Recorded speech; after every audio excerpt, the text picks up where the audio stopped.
बिस्मिल्लाहिर्रहमानिर्रहीम।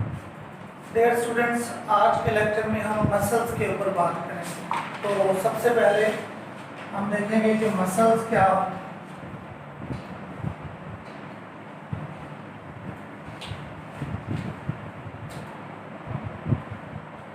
मसल एक टिश्यू है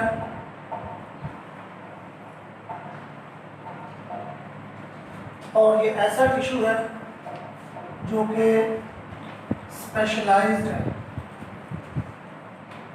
for movement. Evolution point of view से देखें मिस्टर ताहर, तो हम ये कहेंगे कि कुछ सेल्स जब एवोल्यूशन हो रही थी जानदारों की, वो यूनी सेल्यूलर से फिर मल्टी सेल्यूलर और फिर सिंपल मल्टी सेल्यूलर से कम्प्लेक्स मल्टी सेल्यूलर की जानिब जो बढ़ रहे थे, तो उनमें से कुछ सेल्स ऐसे थे जिन्होंने कुछ ऐसे स्ट्रक्चर्स डेवलप कर लिए अपने अंदर। उन स्ट्रक्चर्स की वजह से वो सेल जो है वो स्ट्रक्चरली और फंक्शनली जो है वो उन्होंने अपने आप को इवॉल्व कर दिया फॉर द मूवमेंट के लिए। तो जो जिन सेल्स ने अपने आप को मूवमेंट के लिए जो है वक्त कर दिया, जिन्होंने स्पेशलाइजेशन कर ली इसके अंदर, वो मखसूस हो गए मूवमेंट से, उनको हम बोलते हैं मसल्स। तो मसल्स के लिए मेरा अपना ज़ाती एक मशहूर आप उसको कह दें कि मकौला है। मैं ये कहता होता हूँ, वेयर देयर इज मसल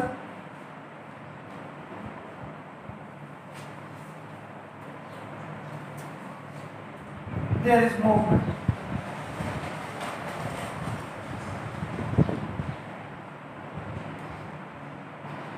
जहाँ मसल होगा वहाँ हरकत है। मसल को हरकत के साथ हम जो है उसकी तत्बीक कर देते हैं, उसके साथ उसको मुंसलिक कर देते हैं। अब मसल्स अगर हम देखें तो हमारे पास तीन तरह के होते हैं। सबसे पहले स्मूथ मसल्स, उसके बाद कार्डियक मसल्स और फिर आ जाते हैं स्केलेटल मसल्स। अगर हम इनकी कैरेक्टरिस्टिक्स को देखें, प्रॉपर्टीज को देखें, तो स्मूथ मसल्स को जब आप देखते हो, उसके सेल को जब आप देखते हो, तो वो नॉन स्ट्राइएटेड होता है। नॉन स्ट्राइएटेड का ये मतलब है कि उसके ऊपर कोई आपको बैंडिंग या पैटर्न नजर नहीं आता। कि जो दो टिश्यूज नीचे हम देखेंगे, कार्डियक और स्केलेटल, इसमें बेकायदा एक पैटर्न होगा। जैसे ज़ेब्रे के ऊपर कुदरत ने लाइनें लगाई हुई। ज़ेब्रे को आप देखते हो ना, उसमें एक डार्क बैंड होता है और एक वाइट बैंड होता है। इस तरह से ये जो दो तरह के टिश्यूज हैं, कार्डियक और स्केलेटल, इसमें आपको ये चीज़ें नजर आएंगी। इसलिए इनको हम बोलते होते हैं स्ट्राइएटेड। ये भी स्ट्राइएटेड है, बट ये इतना रेगुलर स्ट्राइएटेड नहीं होता। और ये स्ट्राइएटेड है, ये रेगुलर स्ट्राइएटेड है या रेगुलर स्ट्राइएशन होती हैं इसके। स्मूथ मसल्स जो हैं ये इनवॉलंटरी होते हैं।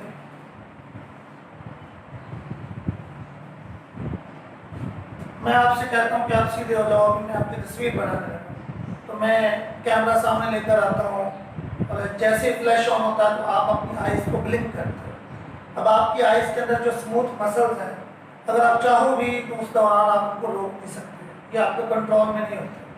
आपके स्टमक के अंदर जो काम हो रहा होता है, ग्राइंडिंग हो रही होती है, क्रशिंग हो रही होती है, आप अपनी मर्जी से कंट्रोल नहीं कर सकते। आप अपने बेटे को ऑर्डर करो, इरादा करो, भाई रुक जा यार 10 मिनट में कुछ नहीं कर दूँगा, मेरा अपना काम है, तू अपना काम कर, मैं तेरे कहने से नहीं चल रहा। आप अपने ब्लेडर को एक हद तक, आप कुछ हद तक उस फिंगर को रोक सकते हैं, उससे ज़्यादा आप उसको कंट्रोल नहीं कर सकते, फिर वो आपके आउट ऑफ कंट्रोल होता है। इसी तरह पेरिस्टाल्टिक मूवमेंट होती है, वो आपके कंट्रोल में नहीं होती, जो आपके पूरे जो डाइजेस्टिव ट्रैक्ट है उसके अंदर चल रही होती है। तो दो बातें हमने सीखी, नॉन स्ट्राइएटेड होते हैं, इनवॉलंटरी होते हैं और मोनोन्यूक्लिएट होते हैं।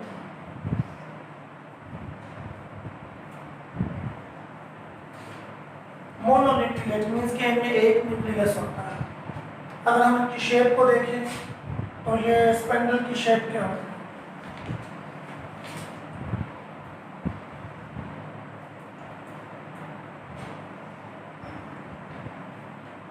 ये शेप होती है सेल्स की, स्पिंडल शेप के होते हैं ये सेल्स। इनको हम स्मूथ मसल्स बोलते हैं जब ये सेल इकट्ठे होकर एक टिश्यू की शक्ल इख्तियार करते हैं। स्मूथ ये इसको आप सेल कह रहे हैं, मसल का ये सेल है, फाइबर है, और जब ये इकट्ठा हो जाएगा पूरा टिश्यू बनाएगा तो इसको आप स्मूथ मसल कहते हैं। उसके बाद है कार्डिक मसल, ये स्ट्राइएटेड होते हैं, आपके कंट्रोल में होते हैं। दिल तो वैसे भी मशहूर है कि दिल पे किसी का काबू नहीं होता, तो ये तो आप आराम से बता सकते हैं, किसी से आप पूछे कि दिल आपका काबू है वो रहेगा नहीं, ठीक है। तो इनवॉलंटरी होते हैं ये भी।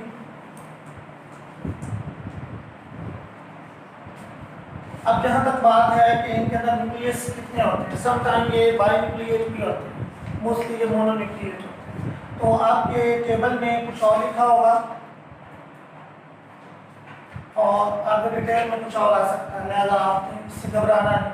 तो मैं यहाँ पर दूसरा ऑप्शन इसका बाई न्यूक्लिएट होने का भी लगा यूँ भी होता है, ठीक है। और इसके लिए हम रेफरेंस के तौर पर ह्यूमन फिजियोलॉजी एंड एनाटॉमी जो है वो भी पेश कर सकते हैं। ये मीरट की यहाँ पर मेरे पास मौजूद है, उसमें भी ये चीज़ मौजूद है कि ये समटाइम बाई न्यूक्लिएट भी हो जाता है, मोनो न्यूक्लिएट भी होता है। स्केलेटल मसल, इसमें रेगुलर स्ट्राइएशंस होते हैं। अच्छा, तो क्या ये हमारे कंट्रोल में होते हैं?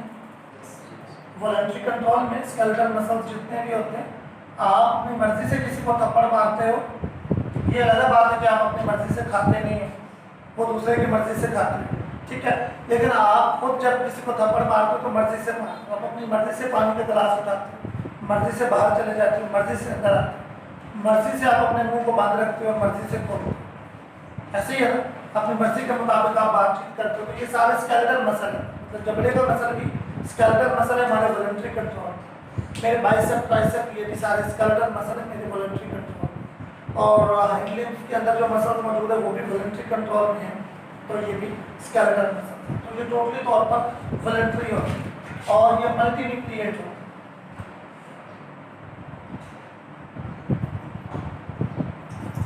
ठीक हो गया। स्मूथ मसल्स में अगर आप एग्जांपल लेना चाहें तो आप ले सकते हैं कि गट की एग्जांपल, आपका जो डाइजेस्टिव ट्रैक्ट है उसमें जो मसल्स होते हैं वो, और बहुत सारे विसरल मसल्स, यहाँ पर एक वर्ड विसरल भी इस्तेमाल हुआ है कि वर्ड विसरल, विसरल से मुराद वाइटल ऑर्गन्स जो होते हैं वो ले सकते हैं, बॉडी के ट्रंकस रीजन के अंदर जो मौजूद होते हैं ये मुराद ले सकते हैं। कार्डिक मसल्स में आप इसके एग्जांपल जो है वो हार्ट की ले सकते हैं।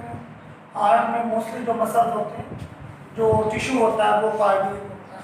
और स्केलेटल मसल्स में आप एग्जांपल्स ले सकते हैं बाइसेप, बाइसेप्स, ये एग्जांपल के तौर पर आप अभी तक की जो हमने बात की उसमें डेवलपमेंट में हमने क्या सीखा है कि मसल्स ऐसा टिश्यू है जिसके अंदर जो सेल्स होती हैं वो मूवमेंट के लिए स्पेशलाइज होते हैं। फिर मैंने आपको एक यहाँ पर छोटा सा जुमला, where there is muscle there is movement, जहाँ भी मसल होगा वहाँ मूवमेंट होगी, ठीक हो गया।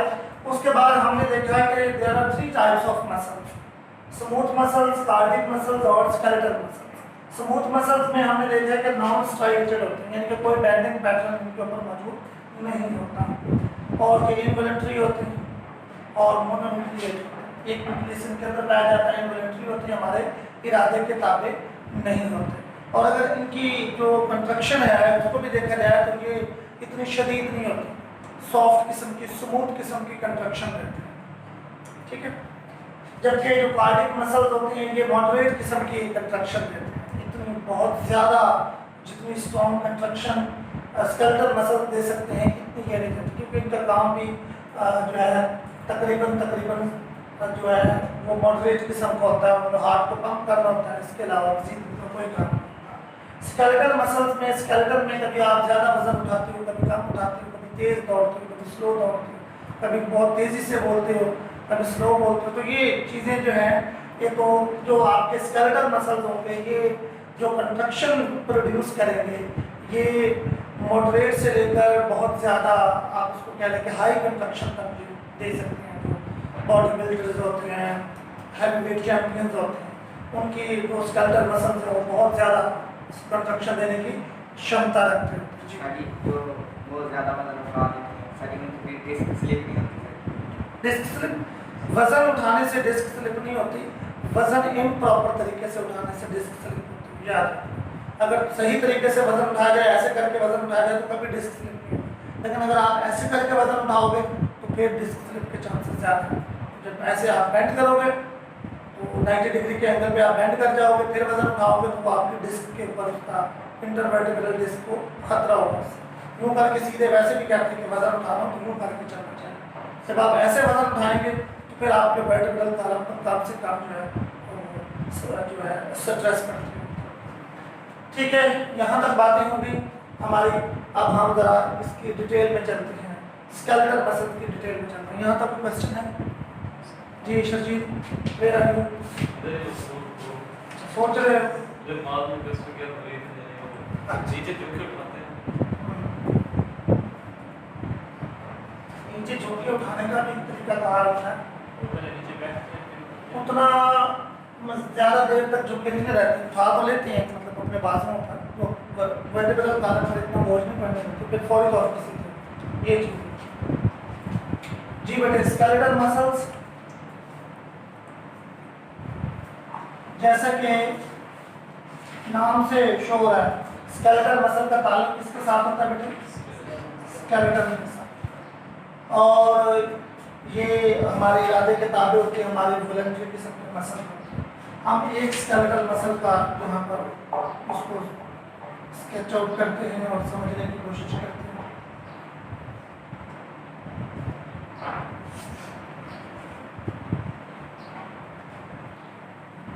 ये टिपिकली एक बोन मैंने शो किया है और यहाँ पर एक मसल लगाने लगा हूँ।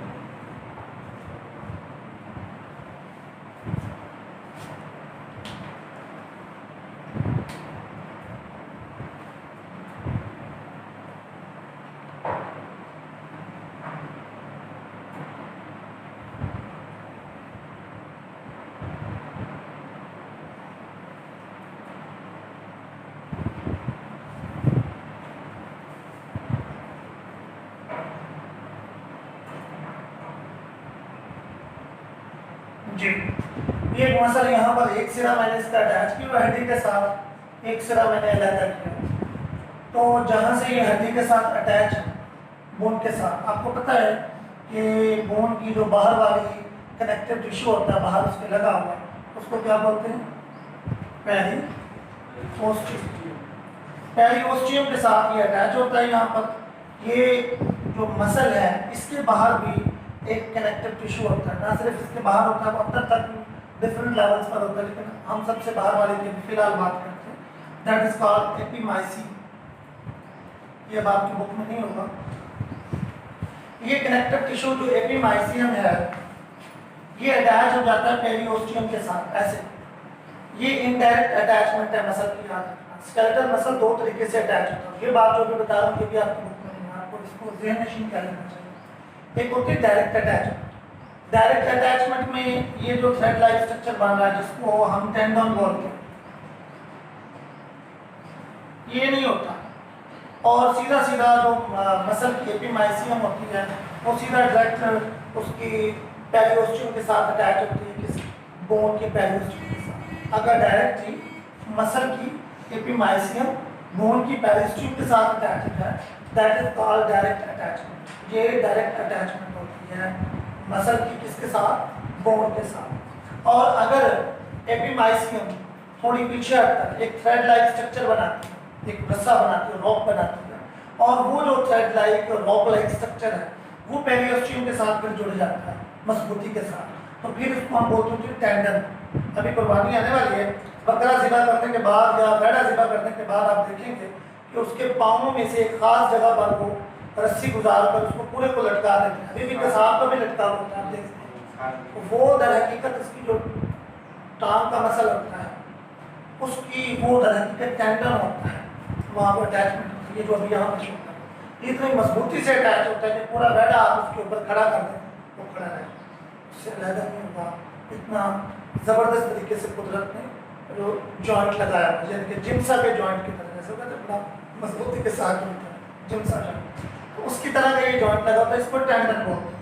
मैंने बोला कि दो तरह की अटैचमेंट होती है, एक होती है डायरेक्ट अटैचमेंट जिसमें रमजान, जिसमें एपिमाइसियम डायरेक्टली किसके साथ अटैच हो जाती है, पेरिओस्टियम के साथ अटैच हो जाती है, और दूसरी तरह की होती है कि एपिमाइसियम एक रॉप लाइक स्ट्रक्चर बनाती है पहले, ठीक है, मोटा थ्रेड बनाती है, तो वो जो रॉप होता है वो चलकर पेरिओस्टियम के साथ जुड़ जाता है, इसको बोलते हैं इनडायरेक्ट अटैचमेंट।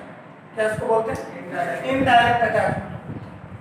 अब जो मसल है, अगर हम इसको डाइसेक्ट कर लें, इसको यहाँ से काट लें, ऐसे काटने से हमें मसल में क्या कुछ दिखाई देगा, ये हम लोग चेक करने जा रहे हैं, ठीक है। महद आपकी तवज्जो की तरफ। अच्छा जी, ये मसल था आपका,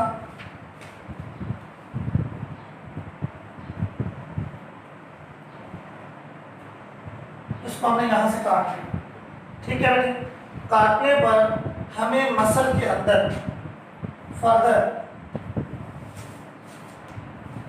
कुछ बंडल्स नजर आए। ये पूरा मसल के ऊपर मैंने कनेक्टिव टिश्यू आपको बताया, कौन सा, एपिमाइसियम।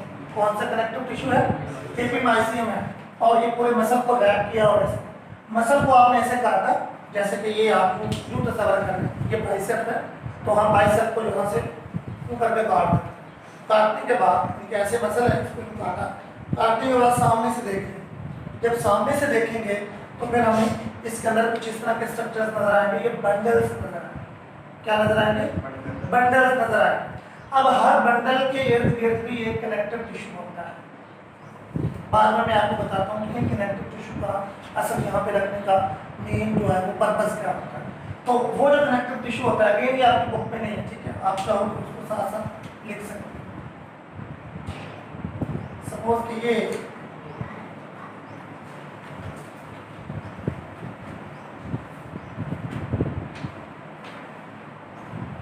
उन बंडल्स के इर्द गिर्द कनेक्टिव टिश्यू है, इस कनेक्टिव टिश्यू को आप बोलोगे पेरिमाइसियम।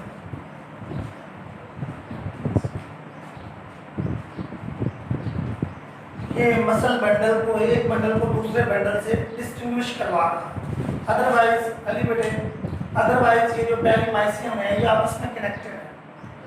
इवन जो बाहर वाला एपिमाइसियम है वो भी कनेक्टेड है इसके साथ, पेरिमाइसियम के साथ, और पेरिमाइसियम आपस में कनेक्टेड है, लेकिन डिस्टिंक्शन हो रही है। हम देख पा रहे हैं कि ये मसल है पूरा, और ये अलग-अलग इस मसल के अंदर क्या है, मसल बंडल्स है। अभी तक हमने देखा कि मसल के बाहर एक कनेक्टिव टिश्यू है जिसको क्या बोल रहे हो आप, एपिमाइसियम। क्या बोल रहे हो उसको? एपिमाइसियम। उसके अंदर पूरा मसल है, आपने कट कर दी। कट करने के बाद आप सामने से मसल को देखते हो तो आपको अंदर बंडल्स नजर आ रहे हैं। अब उन बंडल्स को आप क्या बोलोगे? Muscle bundles. क्या बोलोगे उनको? मसल बंडल्स बोलो। मसल, हर मसल बंडल के बाहर एक फिर कनेक्टिव टिश्यू है। अब के बाद उसको क्या नाम दिया आपने? पेरिमाइसियम का नाम। क्या नाम दिया इसका? पेरिमाइसियम का नाम दिया। अब हम ऐसा करते हैं कि इन मसल बंडल्स में से एक बंडल को बाहर निकालना, for the sake of understanding. ये मसल बंडल बाहर है, ठीक है बेटे। अब ये मसल बंडल के बाहर अगेन मैं वो बना देता हूँ, पेरिमाइसियम को बना, ये रहा आपका मसल बंडल। अब मसल बंडल के अंदर जब आप देखेंगे तो फर्दर हमें छोटे छोटे स्ट्रक्चर नजर आएंगे। These are called muscle fibres. इनको हम क्या बोलेंगे? मसल फाइबर्स बोलेंगे। हर मसल फाइबर के बाहर अगेन एक कनेक्टिव टिश्यू होगा। हर मसल फाइबर के बाहर, हर मसल सेल के बाहर अगेन एक कनेक्टिव टिश्यू होगा। अब के बाद उस कनेक्टिव टिश्यू को हम, अब ये यूं करके पहले हम एक मसल फाइबर को या मसल सेल को या मायोसाइट को, एक ही नाम, एक ही चीज के तीन नाम है, ये जेन में लिख देते हैं। इसी को बेटा बोलते हैं मसल फाइबर, इसी को बोलते हैं मसल सेल, इसी को बोलते हैं मायोसाइट। तो नेक्स्ट टाइम आपको कहीं मायोसाइट आ जाए तो आपको परेशान नहीं होना, समझ जाना है किसकी बात कर रहा है, मसल सेल की बात कर रहा है। और अगर मसल फाइबर की बात हो जाए तो फिर भी आपने समझ जाना किसकी बात हो रही है, मसल सेल की बात है, यानी कि वो सेल जो मसल टिश्यू को बनाता है उसकी बात है। क्लियर है बंदा? ओके, आप जरा देखते बैठे, ये जो बाहर इसके कनेक्टिव टिश्यू होगा इसको अगेन एक नाम देंगे, क्या नाम देंगे भाई, इसको नाम देंगे एंडोमाइसियम। क्या नाम देंगे इसको? एंडोमाइसियम। जी, एंडोमाइसियम। बेटे ये जो कनेक्टिव टिश्यू है ना, ये बिल्कुल ऐसे काम करते हैं जैसे होल्डर काम करता है। होल्डर में बल्ब लगाते हैं, सर्किट तो पीछे से आ रहा है, लेकिन सर्किट को एक जगह रोकने के लिए आगे पीछे ना हो जाए सर्किट, आपने होल्डर लगाया, होल्डर में सर्किट लगाया, होल्डर सर्किट लगाने के बाद उसके ऊपर बल्ब लगाया। आपको पता है मसल एक लिविंग टिश्यू, इसमें तो कोई दो राय नहीं है, एक लिविंग टिश्यू डेफिनेट सी बात इतना काम करता है। लिविंग टिश्यू के लिए ब्लड सप्लाई भी चाहिए और हमें वहाँ पर नर्व नेटवर्क भी चाहिए ताकि महसूस किया जा सके और रिस्पॉन्स दिया जा सके, वो स्टिमुलस को रिसीव किया जा सके। तो वो सारी चीज़ें, ये एक डायनेमिक किस्म का स्ट्रक्चर है, मसल इलोंगेट भी होता है, शॉर्टन भी हो जाता है। तो इस डायनेमिक किस्म के स्ट्रक्चर में अगर ये वाली चीज़ें, ये होल्ड करने वाली कनेक्टिव टिश्यू ना हो तो आपको पता है ब्लड कैपिलरी कहाँ से कहाँ चली जाए। आप जब ऐसे करते हो, दबाती हो यूँ करके, तो ब्लड कैपिलरी जो है या जो आर्टरी आ रही है या छोटी वैसल जो आ रही है, वो तो आपके दबाने से पता नहीं यहाँ से निकल कर किधर चली जाए, आपकी ब्लड सप्लाई डिस्टर्ब हो जाएगी। आप हर अगले दिन आप जाओगे डॉक्टर के पास अपनी ब्लड सप्लाई को ठीक करवाने के लिए, कुदरत ने कच्ची गोलियाँ नहीं खेली। तो फिर हर लेवल पर, हर स्टेप पर, ये देखिए ना मसल के अंदर जब वो दाखिल होने लगेगी आर्टरी, तो उसको पकड़ लेगी एपिमाइसिन, उसको पकड़ के वहाँ पर जोड़ दे ताकि वो वहाँ से हिले ना, आगे पीछे ना करे। जब वो बंडल लेवल पर जाएगी और फिर बंडल में जाने लगेगी, पेनिट्रेट करने लगेगी, डिवाइड होकर, तो बंडल लेवल पर उसको कौन पकड़ेगी? पेरिमाइसिन। इसी तरह से जब मसल सेल के अंदर दाखिल होने लगी तो वहाँ पर उसको कौन पकड़ेगी? एंडोमाइसिन। ना सिर्फ ये ब्लड सप्लाई के लिए होगा बल्कि आपकी नर्व सप्लाई के लिए भी ऐसा। एक मसल को एक नर्व जो है वो सप्लाई देगी और फिर आगे उस नर्व से डिफरेंट फाइबर्स निकलते चले जाएंगे और फिर वो फाइबर्स इवन हर एक मसल तक वो फाइबर पहुंचेगा, उसके मायोफिब्रिल्स के लेवल तक पहुंचेगा। अभी हम आगे चलकर बात करें। तो इन तमाम चीज़ों को एग्जैक्ट अपनी पोजीशंस पर रखने के लिए और मसल को एक फंक्शनल जो रखने के लिए, उसको रेडी रखने के लिए, ठीक रखने के लिए, ये सारे कनेक्टिव टिश्यू यहाँ पर मौजूद हैं। और दूसरी बात यह है कि मसल का अपना स्ट्रक्चर भी ठीक रहता है, चीज़ें आगे पीछे नहीं होती, जो उसकी एनाटॉमी होती है वो डिस्टर्ब नहीं होती। Is it clear no? ठीक है ना? अच्छा, अब हम यहाँ रुके नहीं हैं, हमने मसल को देखा, मसल सेल को देखा, फिर उसको जरा हम बड़ा कर लेते हैं for the sake of understanding. ठीक है बेटा? तो इसी को हम ऊपर के बड़ा करते हैं, इतना बड़ा। ठीक है, तो आपने पहले बाहर मायोसाइट के बाहर, मसल फाइबर के बाहर या मसल सेल के बाहर, अभी हमने ये तय किया है कि एक कनेक्टिव टिश्यू होता है जिसको क्या बोलते हैं? एंडोमाइसियम। फिलहाल आप इधर समझे, बाद में बुक को देख लेना, सारी चीज़ें क्लियर हो जाएंगी। एंडोमाइसियम बोलते हैं। जब आप एंडोमाइसियम को ऊपर उतारें, ऐसे उसको उतार दें, तो नीचे ह्यूमन के एनिमल सेल के अंदर मेम्ब्रेन होती है, प्लांट सेल के अंदर जो है बाहर जो है वो पहले सेल वॉल होती है और फिर सेल मेम्ब्रेन होती है। तो यहाँ पर आप जब एंडोमाइसियम को उतारोगे, ऐसे सपोज कि ये एंडोमाइसियम है,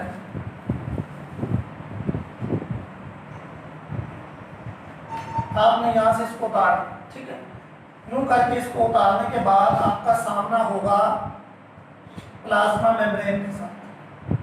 ठीक है, तो ये जो मसल सेल की प्लाज्मा मेम्ब्रेन है उसको हमने मखसूस नाम दिया है और वो नाम क्या है इसका? बड़ा सार्कोलीमा। क्या नाम है इसका? सार्कोलीमा। Plasma membrane of muscle fibre is called सार्कोलीमा। ये बात ध्यान में देंगे। अच्छा, मेम्ब्रेन को जब उतारते हैं तो हमारा वास्ता किसके साथ पड़ता है? हमारा वास्ता पड़ता है साइटोप्लाज्म के साथ। किसके साथ पड़ता है बेटे? साइटोप्लाज्म के साथ पड़ता है। वैसे इसकी स्पेशली इस सेल के लिए मैं बात कर रहा हूँ, इसका न्यूक्लियस सेंटर में नहीं होता। आमतौर पर एनिमल सेल्स का न्यूक्लियस कहाँ होता है? सेंटर में होता है। लेकिन इसका न्यूक्लियस सेंटर में नहीं होता। इसका न्यूक्लियस आप जैसे ही सार्कोलीमा को उतारोगे तो उधर ही आपको ओवल शेप न्यूक्लियस के ही एक न्यूक्लियस पड़े हुए नजर आए। ये बीच में न्यूक्लियस ओवल शेप सार्कोलीमा के बिल्कुल नीचे बिनेथ द सार्कोलीमा आपको नजर। मैं अभी बताता हूँ उसकी वजह क्या है कि वो पेरिफेरी पर क्यों आ रहा है, ठीक है। उसके बाद आता है साइटोप्लाज्म की बात। इसका जो साइटोप्लाज्म होता है उसको क्या बोलते होते हैं? सार्कोप्लाज्म। क्या बोलते होते हैं उसको? सार्कोप्लाज्म बोलते हैं। एक और चीज तय कर लेते हैं, एंडोप्लाज्मिक रेटिकुलम। मैं यहाँ पे इसको शो नहीं फिलहाल कर रहा। इसका जो एंडोप्लाज्मिक रेटिकुलम होता है उसको हम क्या बोलते होते हैं? Sarcoplasmic reticulum. क्या बोलते होते हैं उसको? Sarcoplasmic reticulum.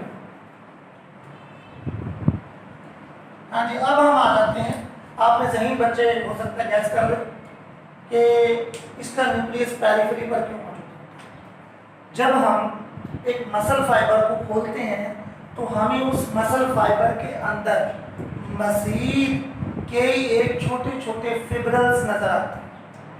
मसल फाइबर के अंदर आप देखिए कुदरत की इसको बनाने की इसकी जो केमिस्ट्री आप इसको चेक करें कि कितनी ऑर्गेनाइजेशन से इसको कंस्ट्रक्ट किया गया। मसल एक मसल फाइबर के अंदर मजीद छोटे छोटे फिब्रल्स होते हैं। 2 3 4 मैनी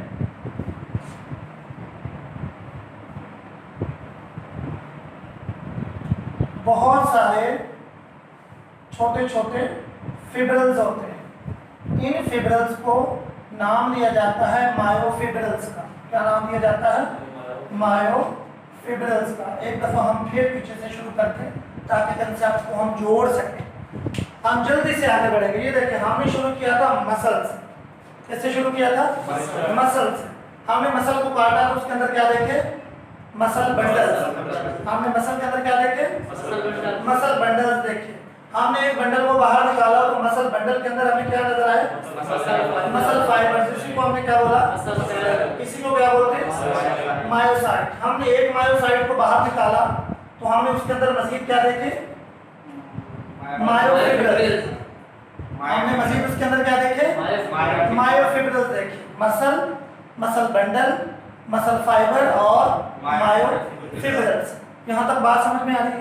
अच्छा, अब हम एक मायोफिब्रल को बाहर निकाल देते हैं, ठीक है। मजीद उसकी अंदर वाले नोट आप रेडी हैं मायोफिब्रल को बाहर निकालने के?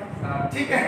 अच्छा, जब हम एक मायोफिब्रल को बाहर निकालते हैं, ये देखना आपको मजा आएगा। देखना ना आए तो कैसे वापस शरीर तो लगता है सो रहा है, कैसे वापस कर दूं? अच्छा जी, एक मायोफिब्रल को जब आप देखते हो तो मायोफिब्रल के अंदर आपको इसके अंदर भी तो कुछ नजर आना चाहिए ना बच्चों? आना चाहिए ना या ना आए? अच्छा, आना चाहिए। ठीक है, आ जाता। ओके, इस जो मायोफिब्रल होता है बच्चों, इसके अंदर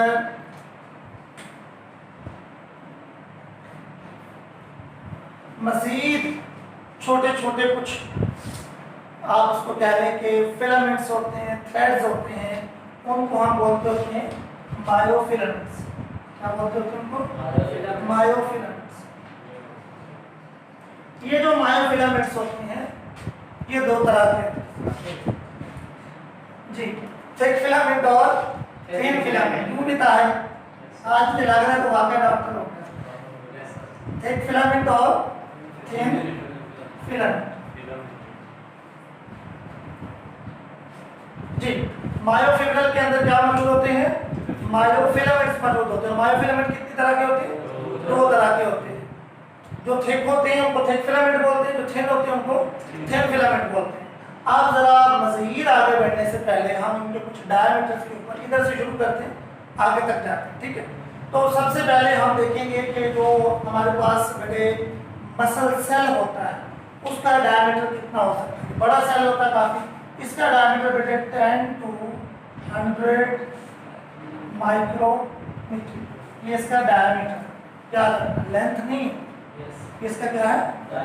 डायमीटर। जब हम मसल सेल का डायमीटर देख लेते हो तो फिर आ जाते हैं मायोफिब्रिल के डायमीटर। मायोफिब्रिल का डायमीटर 1 to 2 माइक्रोमीटर। ठीक है, इसको कंफर्म करते जाए वो के मुताबिक कोई चीज आगे पीछे 1 to 2 माइक्रोमीटर।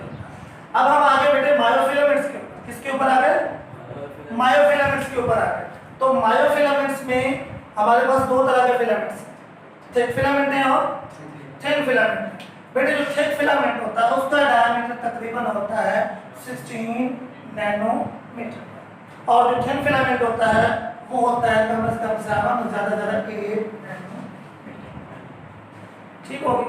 अभी तक हमने एक मसल को खोलना शुरू किया एक शरारती बच्चे की तरह, जैसे वो अपने खिलौने को अंदर से देखना चाहता है कि उसमें क्या है, खोलता जाता है खोलता जाता है खोलता जाता है। हमने मजीद भी इसको खोलना है, यहाँ तक नहीं, इससे हम आगे भी जाएंगे। सही है ना? तो अभी तक हम यहाँ पहुँचे। अच्छा, मैं थोड़ा सा यहाँ आपको कंसेप्ट देना चाहता हूँ कि ये आप इसको यूँ समझ ले बेटे कि एक मायोफिब्रिल बारीक सा धागा है।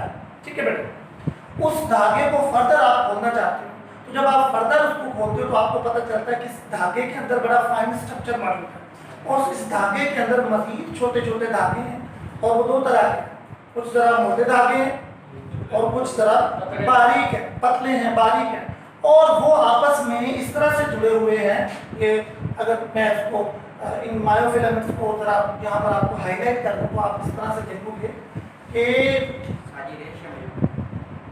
जी बेटे रेशे जो होते हैं हाँ जी, जैसे रेशे होते हैं, शाबाश। ये जो मोटा रेशा है इस तरह से, कोई और बोर्ड मार्कर है तो देखें, नहीं है? ये देखें बेटे, ये एक मोटा रेशा, ये दूसरा, ये तीसरा। चलो समझने के लिए हम तीन ही बना लें। ये जो तीन इस तरह से मौजूद हैं, इनके दोनों सिरों पर मजीद कुछ ऐसे रेशे हैं जो बारीक हैं, ये ऐसे और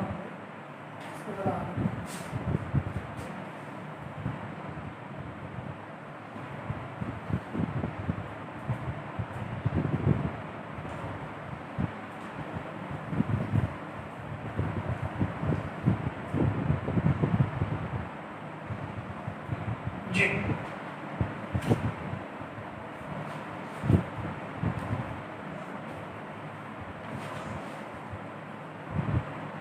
ये जो चीज़ है बेटे, अगर आप थोड़ी बहुत केमिस्ट्री बहुत अच्छी जानते हैं, थोड़ी बहुत और नहीं ज़्यादा जानते हैं, केमिस्ट्री में आपने एक कंसेप्ट पढ़ा हुआ है पॉलीमराइजेशन।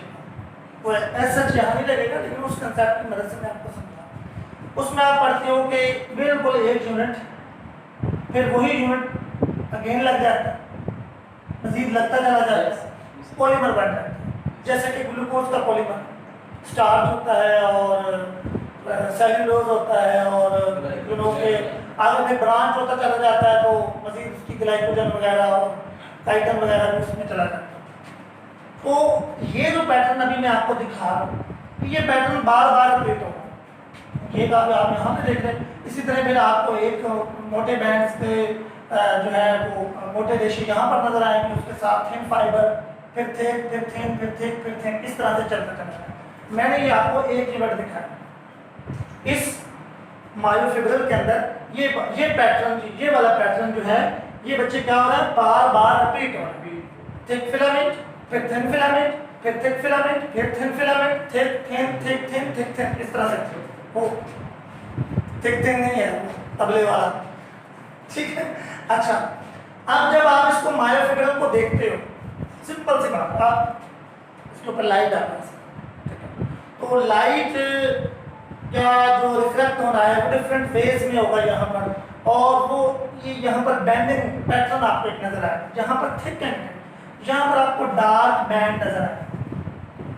जहाँ पर मायोफिब्रिल में थिक फिलामेंट्स मौजूद होंगे वहाँ पर आपको क्या नजर आएगा, डार्क बैंड नजर आएगा। कितना बड़ा डार्क बैंड होगा ये देखना। मैं सिर्फ डार्क बैंड को हाईलाइट करने के लिए लाइन लगा रहा हूँ, अदरवाइज यहाँ कोई लाइन नहीं होती। यहाँ से लेकर यहाँ तक ये क्या है, डार्क बैंड। क्या है बेटे ये डार्क बैंड। इसको क्या बोलते हैं, ए बैंड। इसका नाम क्या है बेटे, ए बैंड। तो चलो आ बैंड, आ बैल मुझे मार, ठीक है। आ बैंड, ए बैंड, ये ए बैंड है और ये कौन सा बैंड है बेटे? Dark band, dark band. एक प्रॉपर्टी होती है किसी मटेरियल की कि वो लाइट को पोलराइज कर देता है। प्लेन पोलराइज लाइट आपने फिजिक्स में पढ़ी हुई है कि बहुत सारी आ रही होती हैं, क्योंकि लाइट आपने हाइजन के जो कंसेप्ट पढ़े हैं उसमें लाइट का आपने वेव फ्रंट पढ़ा हुआ ना। तो लाइट मींस कि अपने सोर्स से उसकी डायरेक्शन ले देती है हर तरफ, क्यों जा रही है। जब किसी एक खास किस्म के मटेरियल से आप गुजारो और वो एक ही प्लेन में हो जाए तो वो हम कहते हैं कि ये पॉलीमराइज, इसकी पोलराइजेशन होती है, ये प्लेन पोलराइजेशन, इसी अगर एक ही डायरेक्शन में हो जाती है। तो ये वाला जो डार्क बैंड है जब इस पर लाइट पड़ती है तो वो पोलराइज हो जाती है। ये एन आइसोट्रोपिक है केमिस्ट्री की जुबान। एन आइसोट्रोपिक वो मटेरियल होता है जो लाइट को क्या कर देता है? पोलराइज कर देता है। जो लाइट को पोलराइज करते हैं उसको क्या बोलते हैं? एन आइसोट्रोपिक बोलते हैं। क्या बोलते हैं उसको? Anisotropic. तो ये वाला बैंड क्या है? एन आइसोट्रोपिक है। बात समझ में आ रही है? अच्छा, उसके बाद इन बैंड्स को देखते हैं। ये देखिए, ये एक बैंड इधर नजर आ रहा है, एक इधर नजर आ रहा है। यहाँ भी जो है ये आइसोट्रोपिक है, ये लाइट को पोलराइज नहीं करता। ये वाला भी आइसोट्रोपिक है, लाइट को पोलराइज नहीं करता। तो इसको भी बोलते हैं आई बैंड। इसको भी क्या बोलते हैं? I band. ठीक हो गया बेटे? अच्छा, अब जरा अंदर की तरफ आते हैं। ये देखिए, जहां जहां मैं मजीद इसको थोड़ा आगे कर देता हूं, जहां जहां बेटे ओवरलैपिंग हो रही है थिक और थिन की, वहां तो एग्जैक्ट डार्कनेस है ही है और हमें उसकी समझ भी आ रही है क्योंकि दो बैंड, दो फाइबर आपस में, फिलामेंट्स आपस में ओवरलैप कर रहे हैं, जिसकी वजह से वहाँ डार्कनेस आ गई, वो डार्क क्लियर हो रहा। लेकिन सेंटर में जहाँ पर ओवरलैपिंग नहीं है वहाँ पर थोड़ी सी जगह जो है ऐसे, वो लाइट है, वो जोन क्या है? डार्क बैंड के अंदर, ए बैंड के अंदर एक जोन थोड़ा सा क्या है? लाइट है। उस लाइट जोन को क्या बोलते होते हैं? H zone. क्या बोलते हैं उसको? H zone. एच फॉर हेले, और हेले का मतलब ब्राइट, ठीक है। तो डार्क बैंड के अंदर, ए बैंड के अंदर सेंटर में जहां पर ओवरलैपिंग नहीं होती, किसकी ओवरलैपिंग नहीं होती? थिक और थिन फिलामेंट की जहां पर ओवरलैपिंग नहीं है, वहां पर जो जोन है वो क्या है? जरा ब्राइट है। वो क्या है? ब्राइट है, ठीक है। तो उसको हम क्या बोलते हैं? H zone. क्या बोलते हैं उसको? H zone. लेकिन जरा ठहरिए, जब हम एच जोन के अंदर जाते हैं तो वहां पर फिर हम एक अंदर लाइन नजर आती है, और वो जो लाइन होती है वो डार्क, वो क्या होती है? डार्क होती है। आप भी क्या याद करें? क्या याद करेंगे इसको जी क्या हमने तुम्हें दिल दिया, क्या याद? एक लाइन, ये जो लाइन होती है इसको बोलते होते हैं एम लाइन। क्या इसको बोलते हैं? M line.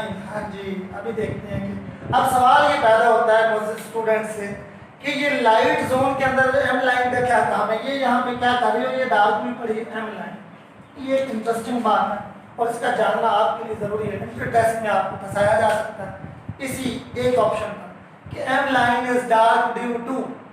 आगे ऑप्शन हो सकते हैं, आपने पढ़ा ही हो, आपको पता ही हो, तो फिर आप कह सकते हो। जी बेटा, आप कुछ बता सकते सर क्योंकि ये सर जो थिक फिलामेंट के दरमियान में इस वजह से डार्क होती है।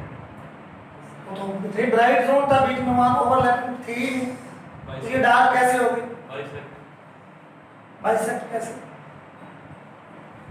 नहीं वो लिखा हुआ है, वही बात के बता रहा है। बाइसेक्ट, बाइसेक्ट का मतलब होता है दो हिस्सों में काट लो। आप इसको जरा एम लाइन को समझने के लिए हमें थोड़ा सा और सफर करना पड़ेगा। इंग्लिश वाला नहीं, उर्दू वाला सफर, जर्नी हमें करना पड़ेगा। तो इधर ये देख लेने के बाद आपने यहाँ ये देख लिया कि मायोफिब्रिल के अंदर थिक और थिन फिलामेंट अल्टरनेटिवली मौजूद होते हैं। Thick filament, thin filament, thick, फिर थिन, फिर थिक, फिर थिन, और इस तरह से मायोफिब्रिल चलता रहता है, ठीक है बेटा।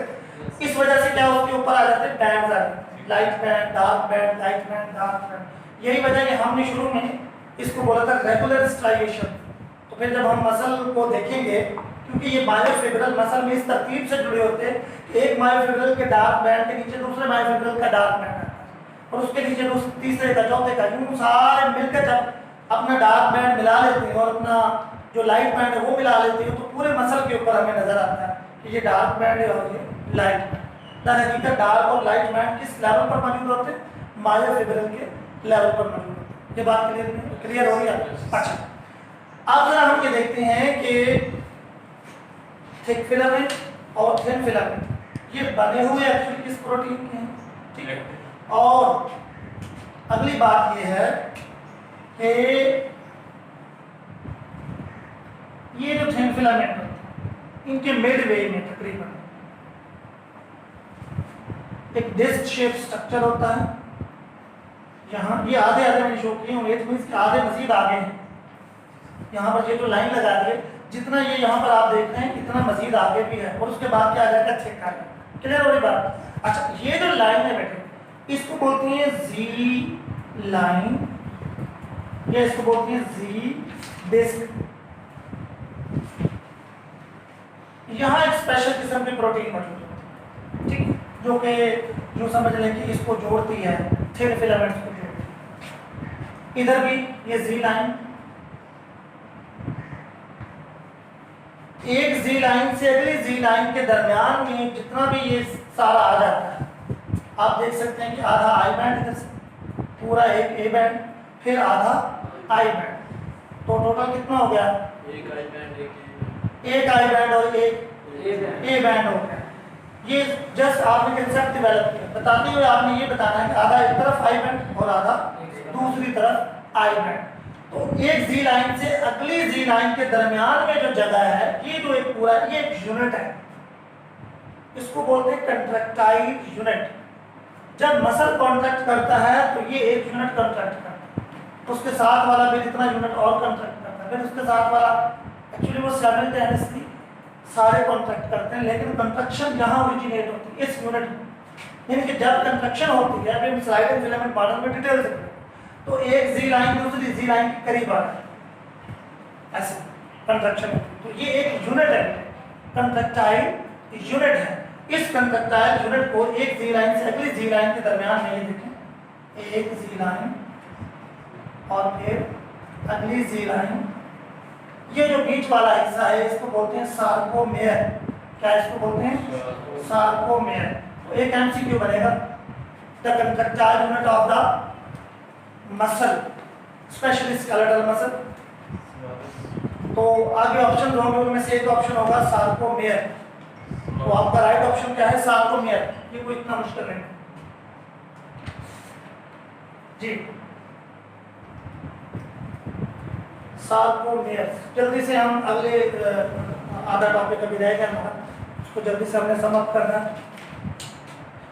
जी। मैं थोड़ा सा ऊपर से रिमूव कर रहा हूँ।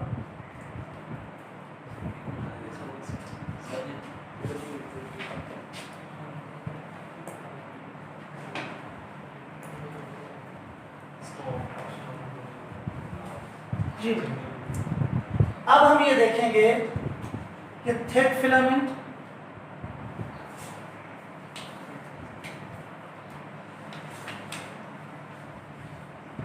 किस चीज के बने हुए हैं और थिन फिलामेंट किस चीज के बने हैं।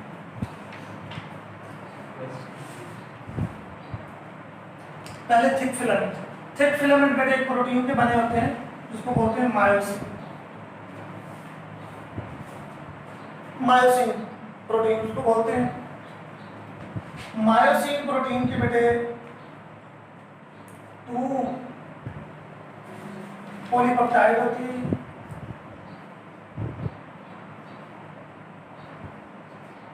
और जब आप इसका स्ट्रक्चर देखते हैं तो आपको यूं नजर आता है हर एक मॉलिक्यूल के पास 2 यूं करके हेड्स बने हुए होते हैं और ये इसकी टेल।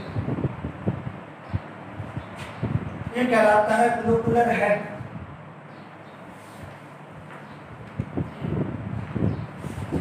ये ग्लोबुलर हेड, इसको क्रॉस ब्रिज भी बोलते हैं, ग्लोबुलर हेड भी बोलते हैं। ग्लोबुलर हेड क्या क्रॉस ब्रिज। उसके बाद आ जाते हैं थिन फिलामेंट। थिन फिलामेंट जो है ये बना होता है बेटे एक्टिन प्रोटीन का, ट्रोपोमायोसिन का और इसका ट्रोपोलिन।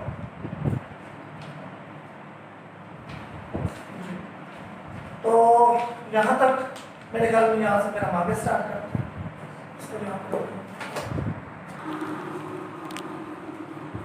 Yes, sir, start. जी welcome back students with the remaining lecture. अभी हम लोग बात कर रहे थे इसकी मायोसिन, और मैंने यहाँ पर आपको बताया 2 पॉलीपेप्टाइड है, ये इसकी टेल है और 2 आपको इसके हेड्स नजर आ रहे हैं। अगर आप इसको मोर प्रिसाइजली देखना चाहते हैं तो फिर हम लोग कह सकते हैं कि इसकी जो टेल है वो पॉलीपेप्टाइड है और ये हैवी चेन है। ये चीज़ आपकी बुक में मौजूद नहीं है, तो अपने माइंड में रखें, वेल गुड, भूल जाएं कोई मसला नहीं, फील फ्री। नहीं, ये हैवी चेन है, 2 पॉलीपेप्टाइड, ये 2 हैवी चेन होती है जो टेल में होती है, और हर एक हेड में 2 पॉलीपेप्टाइड लाइट चेन होती है। टोटल लाइट चेन्स कितनी होगी? 4 जो है वो लाइट चेन होगी और 2 पॉलीपेप्टाइड इसकी क्या होती है? हैवी चेन होती है, इसकी टेल में। अच्छा, अब ये एक यहाँ पर आप इसको देख रहे हो मॉलिक्यूल को मायोसिन का, एक इसके साथ यहाँ जोड़ देते हैं टेल टू टेल। वैसे तो आपने हेड टू टेल रूल पढ़ा हुआ है, लेकिन यहाँ हम इसको टेल टू टेल जोड़ते हैं, तो दूसरे के हेड्स जो ग्लोबुलर हेड्स हैं वो यहाँ आ जाए, बीच में ये जुड़ गई। अब बीच में जो जोड़ने वाली चीज़ है वो एक फाइन किस्म की, ये सिर्फ शो करने के लिए बीच में, अदरवाइज इस तरह का स्ट्रक्चर नहीं होता, सिर्फ हाईलाइट करने के लिए मैंने ऐसे किया। तो यहाँ पर एक प्रोटीन है मायोमिसन, ये जोड़ती है। मायोमिसन के साथ एम्पिलिन भी होती है, तो ज़्यादा हम इसका नाम बता देते हैं मायोमिसन। अब हम आ जाते हैं वाई एम लाइन स्टार। पुराने प्रकार में आप समझ चुके होंगे कि एम लाइन पर जो मायोसिन के फिलामेंट्स होते हैं वो यहाँ उनका जॉइंट लगता है, और जॉइंट लगाने वाली जो मायोमिसन प्रोटीन होती है उसकी वजह से ये जो लाइन है वो क्या हो जाती है? डार्क। बात क्लियर हो गई? अच्छा, तो ये थिक फिलामेंट है मायोसिन का, जिसका आपने डायमीटर नोट किया है उस 16 नैनोमीटर को। ठीक, एक थिक फिलामेंट को बनाने के लिए राउंड अबाउट 300 मॉलिक्यूल्स लगते हैं मायोसिन। 300 जब आपस में मिलते हैं तो एक थिक फिलामेंट बनता है। एक जब 300 आपस में मिलेंगे तो मैनी ग्लोबुलर हेड्स आते हैं, इधर भी बहुत सारे ग्लोबुलर हेड्स हो जाएंगे। तो ये जो ग्लोबुलर हेड्स हैं, अब अगर हम इनको यहाँ शो करना चाहें तो ये आपको यूँ नजर आएंगे ऐसे बहुत सारे, इधर भी ग्लोबुलर हेड्स, इधर भी बहुत सारे ग्लोबुलर हेड्स जी, इस तरह से।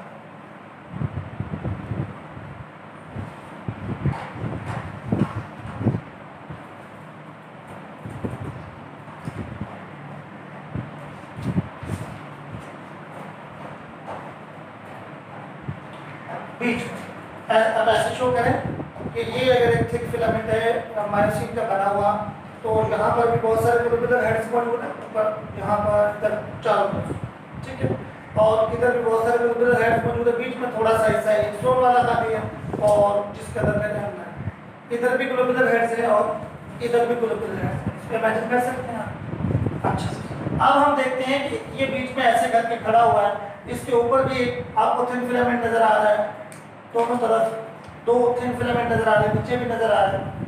ये हकीकत आपको मैं 2 डायमेंशनल प्लेन में दिखा। अगर हम इसको 3 डायमेंशन में देखें तो 3 डायमेंशन में अगर आप इसका क्रॉस सेक्शन लो तो होता यूँ है दर हकीकत कि एक जो थिक फिलामेंट होता है बेटे, उसको राउंड अबाउट कोई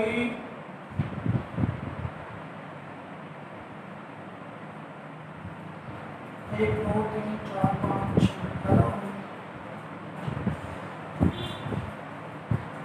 8 थिक फिलामेंट को चारों तरफ से इधर इस साइड पे कोई 6 थिन फिलामेंट ने घेरा हुआ है। लेकिन जब हम उसको 2 डायमेंशनल प्लेन में देखते हैं तो फिर हमें ये नजर आते हैं, 2 इधर नजर आ रहे ऊपर नीचे, 2 इधर नजर आ रहे ऊपर नीचे। तो अब अगर एक साइड पे यूं करके हमें 6 नजर आ रहे हैं तो दूसरी साइड पे भी 6 होंगे। तो टोटल एक जो पूरा आपका मायोसिन का थिक फिलामेंट होगा 6 इधर 6 इधर 12 होता है, ठीक है, उसको उन्होंने घेरा होता है। अच्छा, अब हम देखते हैं कि जो थिन फिलामेंट है ये सारा कुछ हम कहाँ पे देख रहे हैं? मायोफिब्रिल के अंदर। और मायोफिब्रिल के अंदर एक हम यूनिट को हमने लिया हुआ कंट्रैक्टाइल यूनिट को एक जी लाइन से अगली जी लाइन में, जिसमें आपको पता है कि आधा आई बैंड एक तरफ आता है, आधा आई बैंड दूसरी तरफ आता है, और बीच में क्या आ जाता है? डार्क बैंड आ जाता है, ये बैंड आ जाता है। ठीक होगी बात? तो हम उस डार्क बैंड के अंदर मौजूद जो थिक फिलामेंट है उसको हम देख रहे हैं कि उसकी कंपोजिशन क्या है और उसका स्ट्रक्चर क्या है। कंपोजिशन में आपने देख लिया कि मायोसिन है, प्रोटीन है, 2 उसकी हैवी पॉलीपेप्टाइड है, 4 उसकी लाइट पॉलीपेप्टाइड है। जो हैवी पॉलीपेप्टाइड है वो टेल बनाती है, जो लाइट पॉलीपेप्टाइड है वो क्या बनाती है? हेड्स बनाती है। और उन हेड्स को क्या बोलते हैं हम? Globular heads. क्या बोलते हैं उनको? Globular heads. उनको क्रॉस ब्रिजेस भी बोलते हैं। दूसरा नाम उनका क्या है? क्रॉस ब्रिजेस बोलते हैं। ठीक है, अब हमें यहाँ कुछ ना कुछ सेक्रीफाइस करना होगा, ये कुर्बानी देना होगा, मूव करना होगा।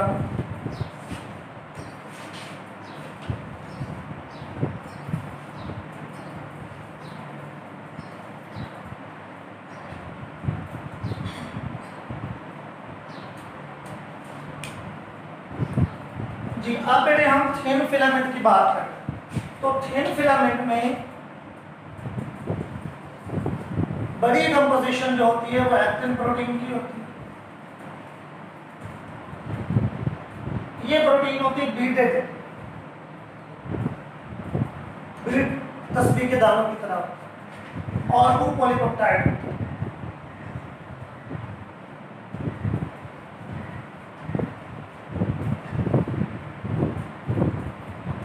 उसके बाद बेटे ट्रोपोमायोसिन,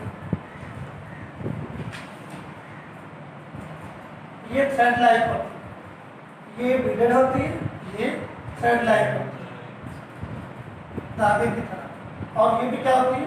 2 पॉलीपेप्टाइड।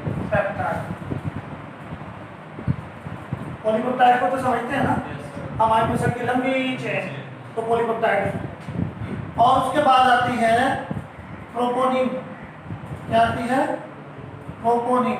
और ट्रोपोनिन होती है 3 पॉलीपेप्टाइड।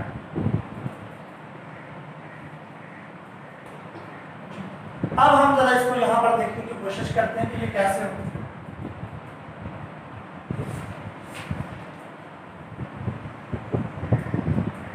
अगर हम इसकी बीड्स बना लें,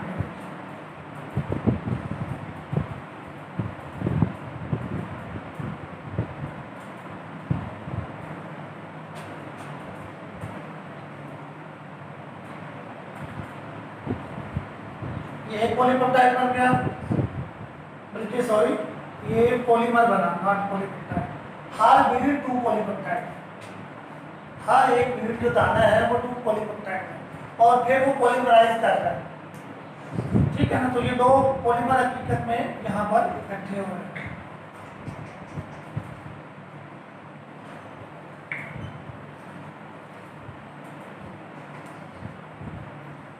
जी, तो ये तस्वीर के दानों की तरह यूं करके आपको ट्विस्ट करती नजर आ रही। इसके ऊपर अभी मैंने बोला था थ्रेड लाइक होती है ट्रोपोमायोसिन, इसके ऊपर हम लगा देते हैं ट्रोपोमायोसिन।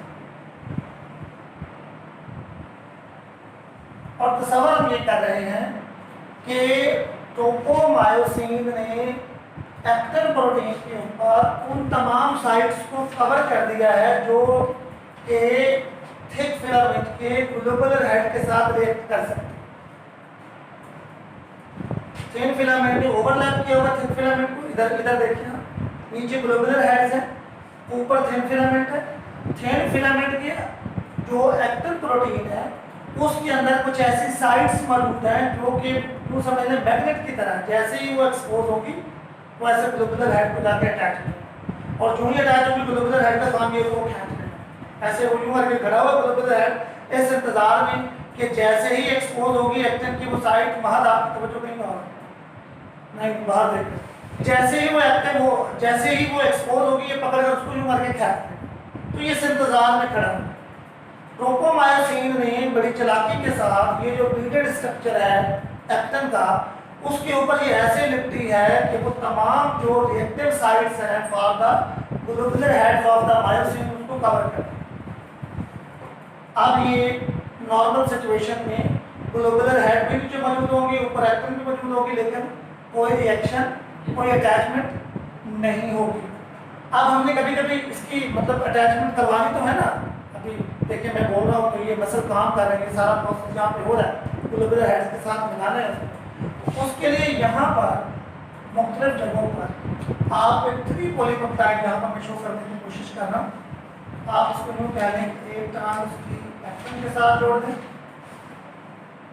एक टांग उसकी ट्रोपोमायोसिन के साथ जोड़ दें और एक को आज़ाद कर दें। ऐसे ये है ट्रोपोनिन प्रोटीन, जो कौन सी प्रोटीन है? ट्रोपोनिन, जो कि 3 पॉलीपेप्टाइड है। नीचे 2 पॉलीपेप्टाइड, एक पॉलीपेप्टाइड उसकी किसके साथ जाके लगती है? एक्टिन के साथ। दूसरी किसके साथ लगती है? ट्रोपोमायोसिन के साथ लगती है। किसके साथ लगती है?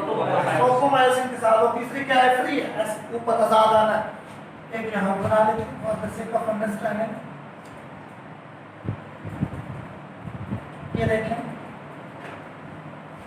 यहाँ और ठीक है, ये भी ट्रोपोनिन, बहुत सारी ऐसे ट्रोपोनिन है। ये वाली जो इसकी ये वाला आर्म है इसका, ये बेटे इन्फिनिटी रखता है इसके लिए कैल्शियम, यहाँ पर कैल्शियम आके लग सकता है। कैल्शियम आयन जैसे ही साइटोसोल में इंक्रीज करेगा तो वो यहाँ पर लग जाएगा, इधर भी लग जाएगा। होता यूं है कि जैसे ही ट्रोपोनिन के साथ कैल्शियम आकर लगता है, ऐसे ट्रोपोनिन ऐसे करके खड़ी हुई है, ऐसे करके खड़ी हुई है, ठीक है। एक टांग किस पे रखी हुई है? एक्टिन में। एक किस पे रखी हुई है? ट्रोपोमायोसिन पे। और एक हाथ ऊपर। जैसे ही उसके हाथ उधर से कैल्शियम आता है तो ये जरा झूम जाता है, यूं यूं झूम जाता है। जैसे झूमेगी तो ये ट्रोपोमायोसिन को पकड़कर, ऐसे ट्रोपोमायोसिन लगी हुई है, ऊपर से एक्टिन के हाथ में कैल्शियम आया और वो यूं करके डिस्प्लेस हुई, उसने ट्रोपोमायोसिन को पकड़कर जरा साइड पे कर, जैसे ही वो ट्रोपोमायोसिन को साइड पे करेगी तो नीचे से कौन एक्सपोज हो जाएगा? एक्टिन एक्सपोज हो जाएगा। जैसे ही एक्टिन एक्सपोज होगी तो ग्लोबुलर हेड इसको क्या कर लेगा? पकड़ लेगा, इधर से पकड़ेगा। ग्लोबुलर हेड आप यूं समझे, ऐसे खड़ा हुआ ग्लोबुलर हेड, इधर भी एक्टिन है, इधर भी एक्टिन है, और वो इस इंतजार में है कि उसकी एक्टिव साइट एक्सपोज हो। उधर से कैल्शियम आया, अटैच हुआ, ट्रोपोनिन ने थोड़ी सी करवट ली, ट्रोपोमायोसिन को साइड पे किया। जैसे ही एक्टिन एक्सपोज हो, जरा गौर कर, पकड़ के ऐसे क्या है, बीच में खड़ा हुआ जो थिक फिलामेंट है वो अपने ग्लोबुलर हेड्स, जैसे उसके यूं समझ उसके हाथ, जैसे उसका हाथ बढ़ेगा इधर बढ़ेगा, उसका काम ये पकड़कर उसको खींच लेगा। जैसे वो खींचेगा इधर से एक्टिन खींचती चली जाएगी, इधर से भी खींचती चली जाएगी, तो एक जी लाइन दूसरी जी लाइन यूं करके करीब आती चली जाएगी और मसल कॉन्ट्रैक्ट, ये एक कॉन्ट्रैक्टाइल यूनिट ऐसे कॉन्ट्रैक्ट करेगा, फिर दूसरा तीसरा। एक्चुअली ये समझाने के लिए मैं कह रहा हूँ, फिर दूसरा तीसरा मॉडल हमें ये बताता है कि एक ही वक्त में साइमल्टेनियसली कॉन्ट्रैक्ट करेंगे। हम इसके ऊपर बात भी करेंगे कि इसमें एक फ्लॉ भी है, एक इसमें डिफेक्ट भी है कि साइमल्टेनियसली कॉन्ट्रैक्ट वो कर सकते हैं या नहीं कर सकते। लेकिन खैर अब आपको ये समझाना बाकी है कि ये यहाँ पर कैल्शियम कब अटैच होगा और ये कंट्रैक्शन कब, ठीक है। हाँ जी, कैल्शियम तब अटैच होगा जब आप चाहते हो कि मसल कॉन्ट्रैक्ट। ये देखिए मेरा ये बाइसेप रिलैक्स है, मैंने ज़हन में सोचा इसको मैं कॉन्ट्रैक्ट कर दूँ, ये देखिए मैंने कॉन्ट्रैक्ट कर दिया। अब इतनी देर में क्या हुआ है इसकी केमिस्ट्री को समझिएगा। यहाँ से एक नर्व इम्पल्स चले और वो आकर यहाँ न्यूरोमस्कुलर जंक्शन है, मसल और जो नर्व है उसका जंक्शन, उसको बोलते हैं न्यूरोमस्कुलर जंक्शन।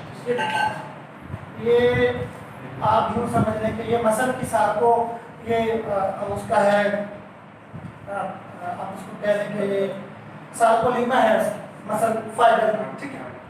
तो न्यूरोमस्कुलर जंक्शन में यहाँ पर वो नर्व एंडिंग है जिसके अंदर नर्व इम्पल्स आ रही है, बीच में वो गैप है, इस गैप को बोलते थे साइनेप्टिक क्लेफ्ट। आगे चल के हमने डिटेल से पढ़ना है इसको। तो जहाँ से कुछ सिग्नल्स, कुछ न्यूरोट्रांसमीटर्स, कुछ केमिकल्स निकलेंगे, इसके ऊपर बढ़ेंगे सार्कोलीमा के ऊपर, और सार्कोलीमा जो है ये फर्दर आगे उसको ट्रांसमिट करेगी, सिग्नल को ट्रांसमिट करेगी, इलेक्ट्रिक वोल्ट को ट्रांसमिट करेगी। अभी टी ट्यूब्यूल्स रहता है कि वो फर्दर कैसे ट्रांसमिट होना उसके ऊपर बात करते हैं। फाइनली ये होगा बेटे कि इस मसल फाइबर के अंदर जब नर्व इम्पल्स पहुंच जाए तो मसल फाइबर का जो एंडोप्लाज्मिक रेटिकुलम होता है, जिसको सार्कोप्लाज्मिक रेटिकुलम होता है, ये इसको यूं अंडरस्टैंड करें, ये दो सिस्टम्स हैं सार्कोप्लाज्मिक रेटिकुलम, और यहाँ से nerve impulse, electric charge, ion का चार्ज गुजरना है। जैसे वो गुजरता है, इधर मौजूद कुछ गेट्स होते हैं कैल्शियम के, वो खुल जाते हैं। जैसे वो कैल्शियम के गेट खुलते हैं तो ढेर सारा कैल्शियम किस में आ जाता है, साइटोप्लाज्म। जैसे वो साइटोप्लाज्म में आता है तो वो चलते किसके ऊपर लग जाता है, ट्रोपोनिन के ऊपर लगता है। ट्रोपोनिन के ऊपर लगता है तो ट्रोपोनिन अपनी कॉन्फ़िगरेशन को चेंज करती है, ट्रोपोमायोसिन को जरा डिस्प्लेस करती है, एक्टिन एक्सपोज होती है, ग्लोबुलर हेड पकड़ता है, पकड़कर उसको क्या कर देता है, खींच देता है और कंट्रैक्शन हो जाती है। तब अब ये कि कोई एटीपी का मॉलिक्यूल आएगा, वो हाइड्रोलाइज होगा, उसको एनर्जी देगा और वो फिर उसको दोबारा छोड़ देगा। जो कैल्शियम के मॉलिक्यूल अंदर आएंगे तो उनको वापस एक्टिव तरीके से पंप करके वापस भेज दिया जाएगा। अच्छा, ये डिटेल में अभी हमने जाना है, ये सिर्फ मैंने आपको ओवरव्यू दिया है इसका, इसको हमने फर्दर अभी अगले हेडिंग के अंदर इसको हमें पढ़ना है। यहाँ तक हम आ जाने के बाद हम पढ़ेंगे कि जो मिस्टर हेक्सले है उसने स्लाइडिंग फिलामेंट मॉडल 1954 में स्लाइडिंग फिलामेंट मॉडल दिया था। उसके मुताबिक वो कहता है कि जब भी मसल में कंट्रक्शन होती है तो कंट्रक्शन के नतीजे में ही वो कहता है कंट्रक्शन के नतीजे में थिक और थिन फिलामेंट एक दूसरे के ऊपर स्लाइड करता है। कंट्रक्शन में कोई चीज़ कॉन्ट्रैक्ट नहीं होती, ना तो थिक फिलामेंट छोटा होता है ना थिन फिलामेंट छोटा होता है, बल्कि क्या कर जाता है, एक दूसरे के ऊपर स्लाइड पास कर जाता है। तो स्लाइड पास किस लेवल से शुरू होता है बेटे, सार्कोमेयर से। एक मायोफिब्रिल में बहुत सारे सार्कोमेयर हैं, एक सार्कोमेयर, दूसरा, तीसरा, चौथा, 100 सार्कोमेयर। फॉर एग्जाम्पल वो 100 सार्कोमेयर जब ऐसे कंट्रैक्ट करेगा, सब किसी लाइन करीब आएंगे, वो मायोफिब्रिल छोटा होगा। एक मायोफिब्रिल छोटा होगा, दूसरा, तीसरा, चौथा, पांचवा। एक मसल के अंदर 100 मायोफिब्रिल, तो सारे का सारा छोटा हो जाएगा। मसल सेल में एक मसल सेल छोटा हो जाएगा, एक मसल फाइबर छोटा हो जाएगा। मसल फाइबर के छोटा होने से असर पड़ेगा मसल बंडल के ऊपर, मसल बंडल छोटा हो जाएगा। मसल बंडल के छोटे होने की असर पड़ेगा किसके ऊपर, मसल के ऊपर, मसल छोटा हो जाएगा। लेकिन एक बात याद है, जो मायोफिब्रिल्स होते हैं एक मसल के अंदर, या तो वो सारे कॉन्ट्रैक्ट करते हैं या कोई भी कॉन्ट्रैक्ट। एक मसल के अंदर जो मायोफिब्रिल्स होते हैं वो ऑल और नन रिस्पॉन्स के ऊपर काम करते हैं। अगर एक मायोफिब्रिल ने कॉन्ट्रैक्ट किया, उस मसल फाइबर के अंदर अगर 1000 मायोफिब्रिल भी है तो वो सारे का सारा क्या करेगा, कॉन्ट्रैक्ट करेगा। अगर एक ने कॉन्ट्रैक्ट नहीं किया तो कोई भी कॉन्ट्रैक्ट नहीं करेगा। अब फॉर एग्जाम्पल एक मसल है बाइसेप, ये देखिए बोर्ड मार्कर उठा, इसने कॉन्ट्रैक्ट किया।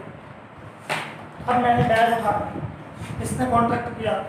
हैवी किस्म की बुक उठा ली, फिर भी इसने कॉन्ट्रैक्ट किया। तो कॉन्ट्रैक्शन में फर्क है। जब बोर्ड मार्कर उठाया तो हल्का सा कॉन्ट्रैक्ट, जब मैंने बैग उठाया तो जरा मजीद कॉन्ट्रैक्ट किया, और जब बुक उठाई तो जरा वजनी थी वो और कॉन्ट्रैक्ट किया। ये कैसे होता है, ये याद रखें। जितने ज्यादा मसल फाइबर्स कंट्रक्शन में हिस्सा लेते हैं उतनी ज्यादा कंट्रक्शन होती है। अब ये तो तय हो गया कि एक मसल फाइबर या तो कॉन्ट्रैक्शन में हिस्सा लेगा या नहीं लेगा। ऐसा नहीं होगा कि उसकी कुछ मायोफिब्रिल कॉन्ट्रैक्ट करें और कुछ ना करें।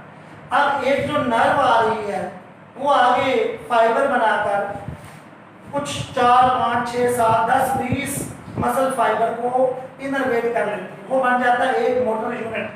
क्या बन जाता है? Motor unit.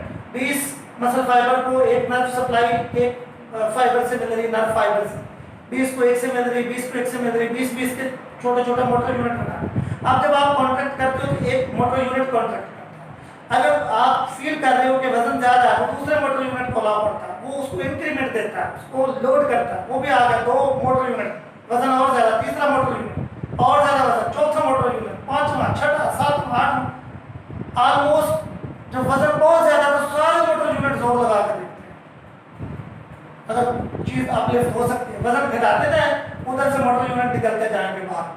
तो ये एक कुदरत की खूबसूरत रिफाइनमेंट है कि सारे का सारा मसल जो है वो सारे के सारे उसके एलिमेंट छोटी सी चीज के लिए कॉन्ट्रैक्ट नहीं करवाते। अदरवाइज आप चम्मच उठाएं तो आप ऐसे करें। अगर ये चम्मच उठाने के लिए उतना ही कॉन्ट्रैक्ट करे जितना देर उठाने के लिए करता है, तो चम्मच आपके मुंह पे लगे ऐसे, इतना जोर से कॉन्ट्रैक्ट करेगा। लेकिन चम्मच उठाने के लिए वो 2-4 मोटर यूनिट को वहाँ पे शामिल करता कंट्रैक्शन है। आप डेगची उठाते हैं तो जरा और इसी तरह से। ठीक हो गया जी? हाँ जी, ये तो वो आपको लगेगा। अच्छा, स्लाइडिंग फिलामेंट मॉडल क्या हमें बताता है कि थिक और थिन फिलामेंट आपस में क्या कर जाते हैं? स्लाइड पास कर जाते हैं। अगले लेक्चर में हम इंशाल्लाह इसकी केमिस्ट्री को देखेंगे कि एटीपीज कैसे आते हैं, और फर्दर थोड़ा सा हाईलाइट किया मैंने कि कैल्शियम आयन कैसे आते हैं, और मसल आपका कॉन्ट्रैक्ट कैसे करता है और रिलैक्स कैसे करता है। दुआ में याद रखिएगा। तब तक के लिए